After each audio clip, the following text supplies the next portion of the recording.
আসসালামু আলাইকুম সবাইকে। তো আজকে আমরা আলোচনা করব লাভ স্টোরি কন্টেন্ট নিয়ে।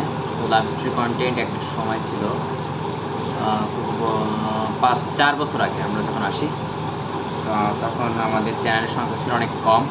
রিসেন্টলি 1-2 বছর প্লাস চ্যানেলের সংখ্যা এত বেশি যে টিকে থাকা মুশকিল। তারপর এআই ভয়েস আইসা কী বলবো, আরও সুবিধা হয়ে গেছে।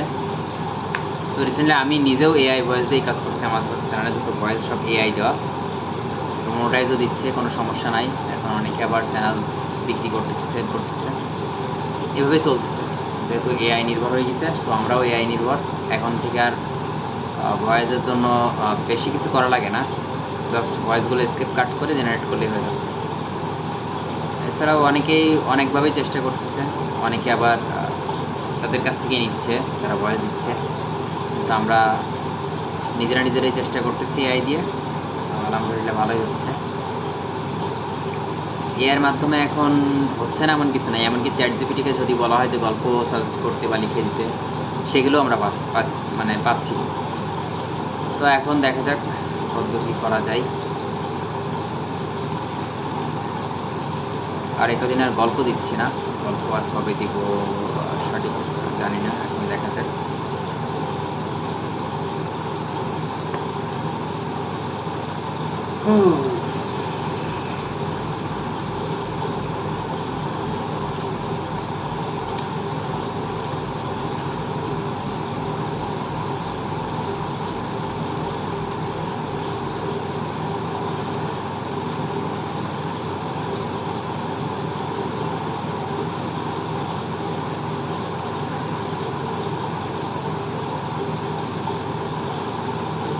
তো আমার যেটুকু ধারণা, আস্তে আস্তে এটা কন্টিনিউ হতে থাকবে।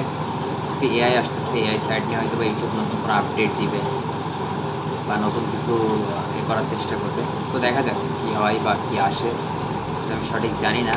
আমি যদি একটু করি, আমার চ্যানেল ঘুরে আসি, তাহলে হয়তো আমি বুঝতে পারবো যে এআই আসলে বর্তমানে এআই ছাড়া হয়তো বা কোনো কিছু নাই, এআইয়ের উপরেই সব কিছু। আর বিশেষ করে অনেকে ইউএসএ বেসিক কন্টেন্ট ঢুকে যাচ্ছে, বাংলা কন্টেন্ট ছেড়ে দিচ্ছে, কারণ বাংলা কন্টেন্টের কোনো ভিউজ নাই, আর্নিং নাই।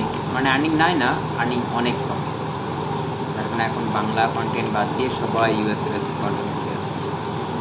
সো আমরাও চেষ্টা করবো ইউএসএ বেসিক কন্টেন্ট দেওয়ার জন্য, ইনশাল্লাহ। সো দেখা যাক আমরা কতদূর কী করতে পারি বা আগাইতে পারি, তাহলেই বুঝতে পারবো। সো ভালো থাকবেন সবাই, আল্লাহ হাফেজ সবাইকে।